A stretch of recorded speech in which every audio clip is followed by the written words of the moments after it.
morning, everyone. This is Lindy. Today I'm going to introduce you to Ken, another van dweller. So Ken, thank you so much for joining me with an interview. And I'm kind of doing a series on just normal nomads, nobody famous, nobody fancy, just an ordinary van. And I wanted to ask you some questions if you don't mind. Sure, Lindy. What is your age? I'm 66. And are you retired? Yes. Okay. What made you choose van life? I think I had a job where I went around the country driving for a company, and I think I got the fever for traveling. And as a roofer, we would get our winters off. So I started kind of testing the water, going out for a little while. And then I thought the second I retire, I'm going to do this. I love it. Yeah. And you were in construction, so you did roofing? Right. Okay. Did Carpenter you do... for a roofing company. Yeah. Okay, so you were a carpenter. Mm-hmm. Okay, so don't forget to look at the camera. Oh. Yeah. Maybe I should put this in front of me, because you and I are talking. Okay. I can edit this. I'd rather look at you than me. Okay, so yeah.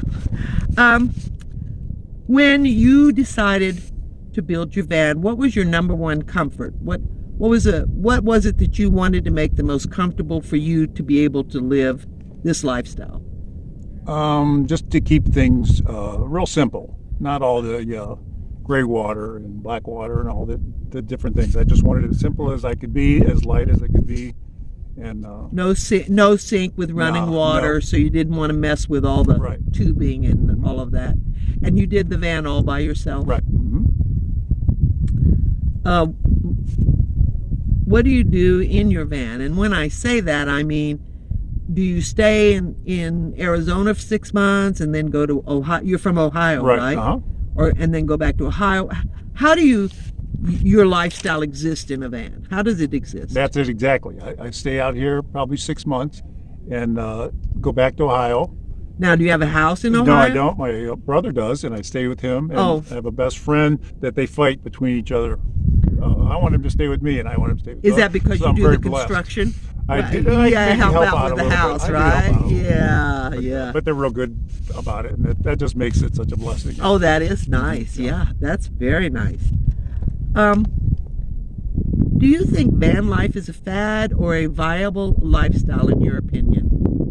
I definitely think it's a viable lifestyle, and then at some point, maybe you'll get to an age where it won't work for you anymore. But I haven't gotten near that yet. I really love it. Well, you're young. Right.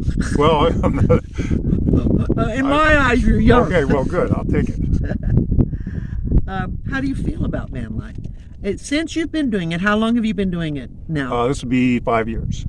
And since you've been doing it, how do you like it? What do you feel about it? What does it give you in your life? It's the freedom, and it seems it's like when you take a small vacation and you get away from your home and you don't have to think about your water tank and your roof and all the different things whether you're going to do them or not. Just keep running around. Well, out here you can't do any of that. Yeah. You can relax and read a book, and it's the freedom. Freedom of it. Mm-hmm. Don't forget to speak up a little bit louder. I don't know if we'll hear it. Oh, okay. Yeah. The freedom's the biggest thing. Yeah. The biggest thing. And then go wherever you want every day. Are you stress-free? Do you worry about anything in your van? Safety? No, not safety, but I guess nobody's ever stress-free. You think, well, this is my home now, so if the engine falls out, I'm in trouble. Well, yeah. So those, very small. Very small anxiety about that. Not near what you had when you had a home and all the responsibilities. Well, the responsibilities of home, you're talking about the maintenance and the yard work. Right. And that's a lot. At a certain age, it gets to be too much. Or shoveling snow in Ohio now. Oh. They're getting hammered this year. Yeah. And you're out here in beautiful, what is it, 70 degrees? I try not to rub it in when I call home, yeah. Yeah. Do you consider you're houseless or homeless? I think I'm houseless, yeah. This is my home, and it's very comfortable. And when the weather's like this, and it's blue sky every day, I don't stay in my rig. I'm always outside. I just love it. And do you do a lot of reading? Oh, yeah. Reading, puzzles, and And it's very relaxing, you know, out here. Just the atmosphere is so nice. Since you've been on the road, do you feel you've made a lot of friendships? Yeah, and when you come back to the same place, the people that were there last time you were there went back to their respective states, and then they come back again, and it's nice, you know. But have you met a lot of people on the road? Oh yeah, and more people than the bad? I'd say 99% have been really wonderful people, and just, you know, you run into a bad one anywhere. Yeah. And then and that's a nice thing about being like this, you just move away. Yeah. Try to another spot. Have you had any? Then you get to be across from Lindy when you move. Oh, so yeah. That's a big plus. Yeah, you came up and introduced yourself, and you were down the road. Yeah. Yeah, that's how we met. Yeah, I have good neighbors. So, do you have any camping nightmares at all? Anything bad happen while you've been in your van? No, Break-ins or? No, not at all. That's kind of what I hear most of the time. One bad neighbor that was hard to get along with, and again, I just moved. You know? Yeah. So you don't have the worst or best. What's the best thing about van life that you consider for you? Well, being in Arizona, the difference of Arizona, you can go to the Colorado and go kayaking. You can be out here and go bike riding, and if it gets too hot, you can just go an hour and get a little elevation, and it's much more comfortable, and there's so much Versatility. Yeah. Let's check this out. And not just Arizona, but you know, New Mexico and other places. All I've over. been out here, yeah. Oh, the West. Yeah. Out in the West is so different. Oh yeah, well. So Ken, can you tell me what make and model of your van you have? Can you tell me about your van? It's a 2013 E250 Ford, and I had a hard time finding one with that top. I had to actually fly to Chicago from Cleveland and then drive it home. They're hard to find, but I like the old nuts and bolts, older. Okay, can you show it to us? Sure. The outside? No, you can stand in front of it. Okay. It looks like you have solar on top. How much do you have? I had that done up down the road there. That discount solar, and just 200 watts is enough to run the fridge. That's really all I need. Okay. And you have one of those vents? Yeah. Does it close? Yeah. Yep. Okay. And then small vent, a small fan by where I sleep too. And did you have the windows put in, or were they I put there? those in. Yeah, it was just a work van when I got it with nothing in it. And I had this big window from another old L.A.V.A. van that was just rusted to pieces, and I wanted to save that and put it in here. What you got on the back? There's a hitch with a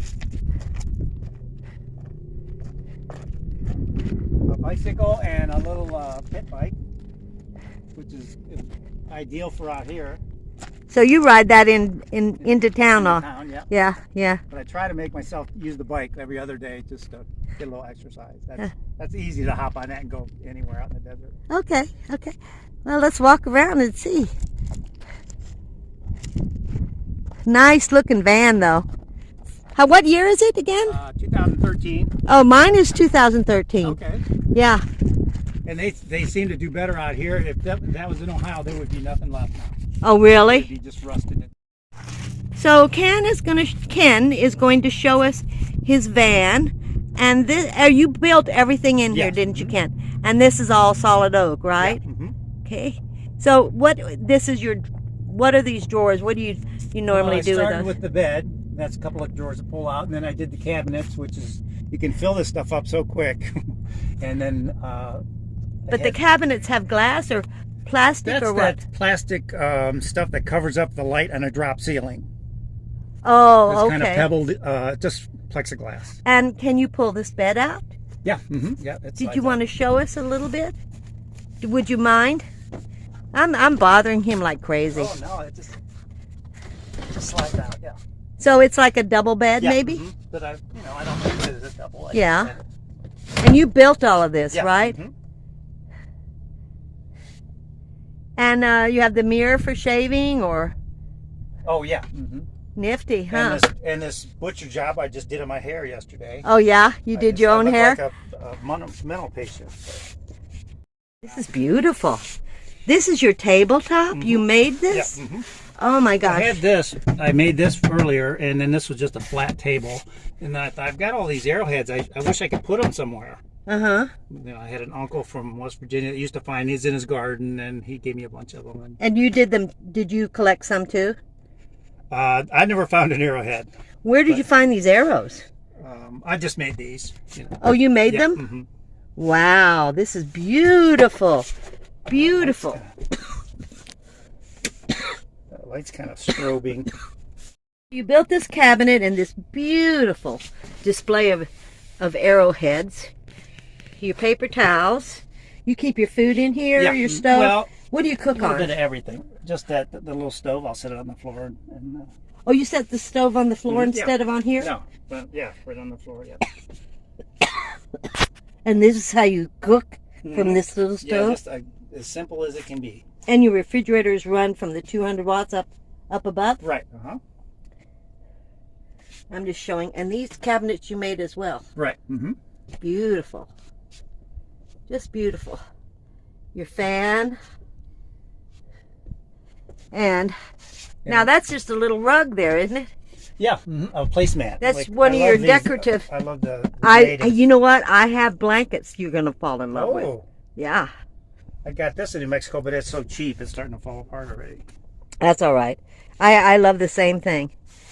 And more oh, look at that storage. Now, that's kind of a little interesting. What all have you got up there? Your books? I'm a painter, artwork and stuff. Oh, artwork. Yeah. And what do you paint? You have anything you want to show us? Yeah, I can. I don't know if I have anything handy. Wow. These are just prints, but... Oh my goodness. Oh, wow. I don't know if there's anything you... that interested in. We have a lot of Amish in Ohio. Uh-huh. But they don't like their faces taken. Right.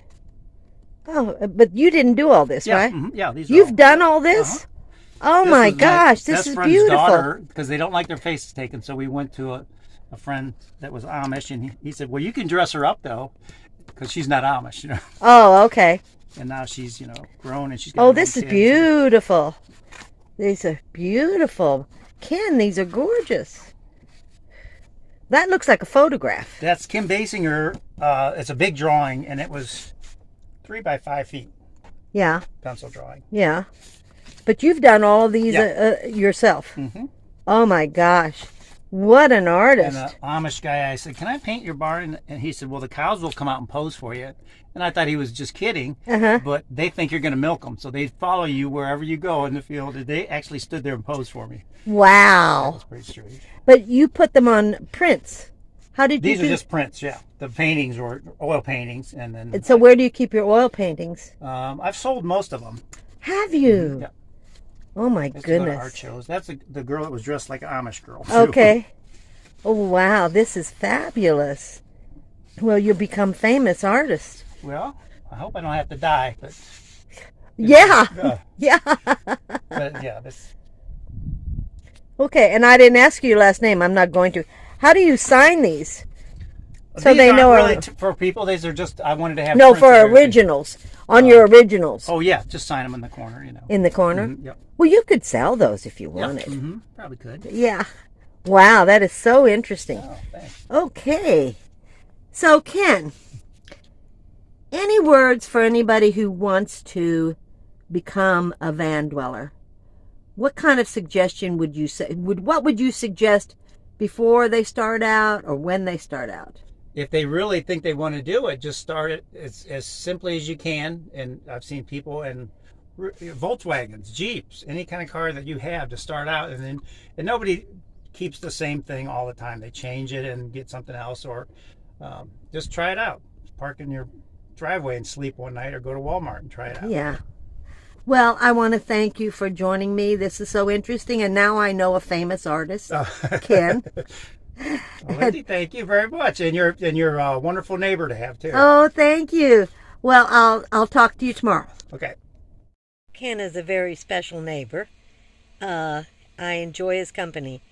And I was very grateful that he allowed me to do the interview. I'm not great at doing interviews, but we really enjoyed this one, and I really, really enjoyed his artwork. So I hope you like this. I'm going to try and do more and more interviews, and hopefully I'll get better and better. Thank you for watching, subscribing, liking, and sharing, and we'll see you next time.